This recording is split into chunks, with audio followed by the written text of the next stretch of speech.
mga kabakyard, silipin ko yung incubator ko mga kabakyard kasi may nabiak na yun kagabi yung lumabas na yung usok nila. Tingnan natin kung may napisa na pa.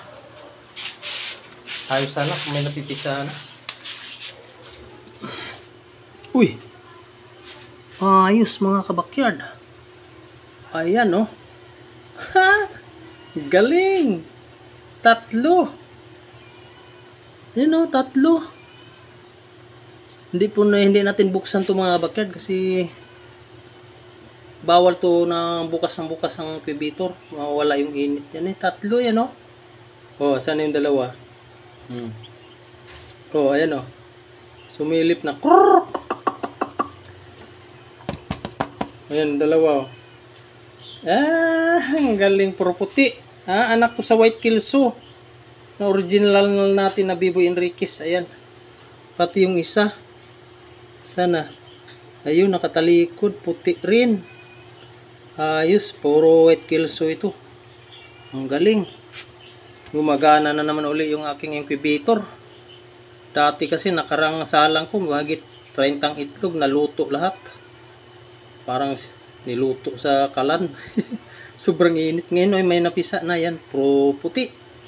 Ayos mga kabakyard. Gumagana na naman nating tika-tika na incubator. Ito. Tika-tika to ang incubator eh.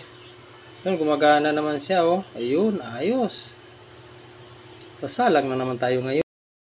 Maraming salamat. Ayun. Silipin natin yung ibang ano natin. Naka-brooder dito. Ayan. Ano sila? Ilan yung bisa? 1, 2, 6, 1, 2, 3, 4, 5, 6, 7, 8, 9, 10. 10 sila mga kabakyard. Ayan, puro itim. May isang pula. Ayan, puro itim sila mga kabakyard. Siguro mga alimbuyugin to. Kasi ang brood ko dito, alimbuyugin. Mga lahi to ng mga tapi. Wala. Salamat. Ayan, ito rin yung broodiran ko mga kabakyard. Ganito ang ginagawa ko mga backyard. Pag ganyan mga kalaki ng mga backyard yun, yung 4 na piraso, ibaba na natin sa lupa.